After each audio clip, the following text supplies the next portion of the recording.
என்ன நண்பா, நம்ம வைஸ் கேப்டன் பெர்ஃபார்மன்ஸ் எப்படி இருக்கு? எஸ்ங்க, இந்த வீடியோவில் நம்ம வைஸ் கேப்டனை புகழ போகிறோம், புகழாரம் சூட்ட போகிறோம். எஸ், வைஸ் கேப்டன் பற்றி தான் பேச போகிறோம். வைஸ் கேப்டன்னா நீங்கள் ஸ்ரேயஸ் ஐயர் நினச்சிடாங்க. நம்ம T20 vice captain Gill, undeserving captain கில்லை பற்றி தான் பேச போகிறோம். இப்போ நான் குட்டி ஸ்டோரி சொல்ல போகிறேன். எஸ், லீடருக்கும் அன்டிசர்விங் கேப்டனுக்கும் என்ன வித்தியாசம் தான் பார்க்க போகிறோம். லீடர் சொல்லும் போது நான் ரோஹித் சர்மா ஒரு எக்ஸாம்பிளாக எடுத்துக்கிறேன். ஸோ நீங்கள் உங்களுக்கு எல்லாருக்கும் தெரிஞ்சிருக்கும் ரோஹித் சர்மாவோட லாஸ்ட் டெஸ்ட் கேப்டன்ஷிப் எது பார்த்தீங்கன்னா பிஜிடின்னு சொல்லலாம். எஸ், அந்த பிஜிடியில் அவர் பண்ண ஒரு விஷயம் எவ்வளோ பெரிய விஷயம். எஸ், ஸ்டில் ரோஹித் சர்மா டெஸ்ட்டில் ஆடணும்னு இன்ட்ரெஸ்ட் இருந்தது. அது நிறைய இன்டர்வியூவில் சொன்னார். பிஜிடியில் ஃபர்ஸ்ட் மேட்ச் ஆடலைன்னு நினைக்கிறேன், but second, third, fourth match ஆடினாப்ல. அப்படி இருக்கும் போது அந்த டீமில் ரோஹித் சர்மா மட்டும் ஒழுங்காக பெர்ஃபார்ம் பண்ணலங்க, எல்லாருமே தான் ஒழுங்காக பெர்ஃபார்ம் பண்ணல, இன்க்ளூடிங் யங்ஸ்டர்ஸ். இப்போ இருக்க வைஸ் கேப்டன், இப்போ இருக்க கேப்டன் கூட ஒழுங்காக பெர்ஃபார்ம் பண்ணல. பட் எப்படி கேப்டன்சி போச்சுன்னு தெரியல. பெர்ஃபார்ம் பண்ண ஒரே ஆள் பார்த்தீங்கன்னா ரிஷப் பண்ட். பட் அவரை தூக்கி வைஸ் கேப்டனாக போடுறாங்க, இவரை தூக்கி கேப்டனாக போடுறாங்க. என்ன கணக்குன்னு தெரியல. ஓகே, லீடர்னா என்னன்னு பார்த்துடலாம். ஸோ அந்த அஞ்சாவது மேட்ச் வின் பண்ணக்கூடிய மேட்ச்சில் ரோஹித் சர்மா அவரே ட்ராப் பண்ணாருங்க. எஸ், அவரே ட்ராப் பண்ணார். எதனாலனா எல்லாருமே ரீசன் சொன்னார். எல்லாருமே ஃபார்ம் அவுட்டில் இருக்காங்க. ஸோ எல்லாருமே ஃபார்ம் அவுட்டில் இருக்கும்போது ரோஹித்தும் ஃபார்ம் அவுட்டாக இருக்கும்போது ஸோ யாருக்காவது சான்ஸ் கொடுப்போம். ஸோ அந்த ஸ்பாட் எதுக்கு ரன் அடி வேஸ்ட்டாக போகணுன்ட்டு யாருக்காவது சான்ஸ் கொடுப்போம்ட்டு கொடுத்தாரு. ஸோ ட்ராப் ஆனார் அவரே. அஸ் எ கேப்டனா அவரே அந்த மேட்ச் ட்ராப் பண்ணார். ஸ்டில் கோலி கூட அந்த மேட்ச் இருந்தாப்ல, பட் ரன் அடிக்கல. இது மாதிரி எந்த கேப்டனும் ஐ திங்க் நான் பார்த்த வரைக்கும் யாரும் பண்ணதில்லை. தன்னைத்தானே ட்ராப் பண்ணிட்டு அடுத்தவங்களுக்கு சான்ஸ் கொடுக்குறது சத்தியமா அது வேற லெவலுங்க. Hats off Rohit Sharma.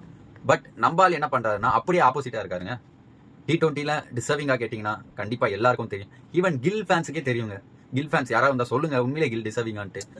என்னன்னா அவர் பிளேஸ் மட்டும் இங்கே ப்ராப்ளம் இல்லைங்க. அவர் 2 பேரோட கரியரை ஸ்பாயில் பண்றாரு. 2 பிளேயரோட கரியரை ஸ்பாயில் பண்றாரு. உங்களுக்கே தெரியும். டிசர்விங், ஜெய்ஸ்வால் அண்ட் சஞ்சு சாம்சனை தான் ஓப்பனிங் இறக்கிட்டு இருந்தாங்க. ஒரு வருஷமா சஞ்சு சாம்சனை இறக்கிட்டு இருந்தாங்க. ஸோ அப்படி இருக்கும்போது 2 செஞ்சுரி அடிச்சு வச்சிருக்காரு. அப்போ ஏன் சஞ்சு சாம்சனை ஓப்பனிங் இறக்காம கில்ல கொண்டு வந்தீங்க? இன்னொரு கொஸ்டின் என்னன்னா, ஜெய்ஸ்வாலோட கில் என்ன பெர்ஃபார்மன்ஸ் வச்சிருக்காரு T20ல? நான் ஓடிஐலையும் சொல்லுவேன், டெஸ்ட்லையும் சொல்லலாம். எல்லா ஃபார்மேட்லையும் Jaiswal is better than Gill. அதுதான் உண்மை, 100க்கு 100. ஸோ ஜெய்ஸ்வாலோட என்ன பெர்ஃபார்மன்ஸ் கில் கொடுத்துட்டாரு எனக்கு ஒன்றும் புரியல.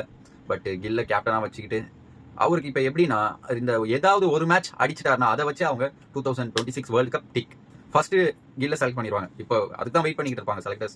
ஸோ ஏதாவது ஒரு மேட்ச், இன்னும் 5 சீரிஸ் மேட்ச் நினைக்கிறேன் T20. ஸோ அந்த 5 இதில் 1 கிளிக் ஆகிட்டா போதும் நம்ம தலைவனுக்கு. தலைவன் பேர் எழுதிடுவாங்க இப்போ நாளைக்கே.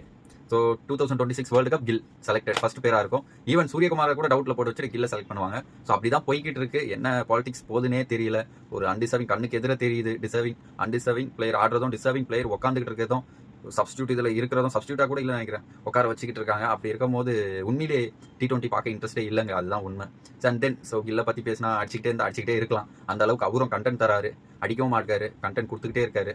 அவருக்காக தோணணும், சரி நம்ம டிசர்விங் இல்லை, ஸோ 2 பிளேயர் டிசர்வ்டான பிளேயர் உட்காந்துக்கிட்டு இருக்காங்க, நம்மளே வெளியே போவோம். பட் அந்த அளவுக்கு நல்ல மனசு இருக்காதுன்னு வச்சுக்கோங்க. பட் செலக்டர்ஸ் அதுக்கு தானே இருக்காங்க.